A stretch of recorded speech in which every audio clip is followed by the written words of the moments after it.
I created Neverland as a home for myself and my children, and it was created simply. It was almost it was done subconsciously.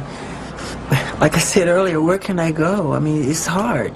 I've tried to go as myself, and I've had policemen actually tell me, put on a disguise and give me an autograph from my wife, whatever. But they tell me, why are you out here like this with no security? So, and there's like fans everywhere, so I can't do it. I do it sometime, but it's very difficult. It gave me a chance to do the things I never got to do when I was little. We couldn't go to the movie theaters. We couldn't go to Disneyland. We couldn't do all those fun things. We were on tour.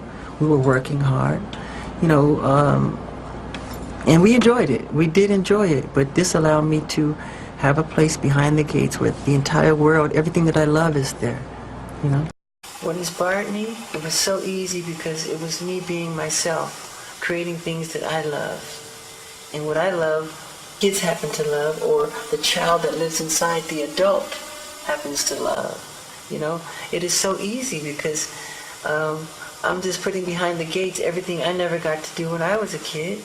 Because I didn't have it then, I compensate for that. Really? I mean, when people wonder why I always have children around, because I find the thing that I never had through them. You know, Disneyland, amusement parks, arcade games. I adore all that stuff because when I was little, it was always work, work, work, from one concert to the next. If it wasn't concert, it was the recording studio. If it wasn't that, it was TV shows or interviews or picture sessions. It was always something to do. We worked. There was no Christmas, there was no birthdays, and we were very strict Jehovah's Witnesses. So I'm compensating. Nature makes sure that I compensate for the lost. So when you come behind my gates, you'll see amusement parks, you'll see animals, you'll see everything I never got to do. There's candy everywhere. Neverland appeals to the child inside of every man, woman, and child. It's a place where I feel that you can return to your childhood. You find grown-ups, you know, doing things they hadn't done since they were like 10 years old. And it's just a fun, wonderful place to be. It's so much to do.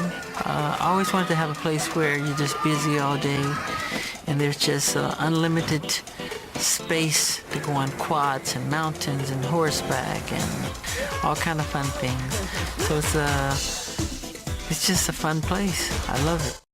If I come home from a hard day at the studio and I come home to my deer or my chimps and I can hug them and they don't ask you anything, they don't complain, you know, they don't gossip. They just want a hug and some love. Do you ever, you know, think, oh, this is silly to have the llamas and the little choo-choo train and the rides? It's calling God silly if you do that. Tell me. Because God made all things great and small. So that would be wrong. When other men have their Ferraris or they have their little, if it's an airplane or a helicopter or whatever they find, wherever they find their bliss.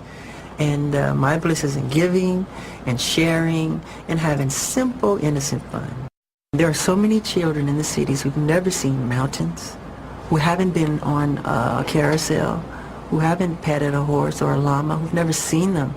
So if I can open my gates, and those gates open, and that bliss, an explosion of screaming and laughter from the children, and they run past the bridge, they run on the rides, I say, thank you, God. I feel I won God's smile of approval, you know, because I'm doing something that brings joy and happiness to other people. Neverland is me, you know. It represents the totality of who I am. It really does. I love Neverland.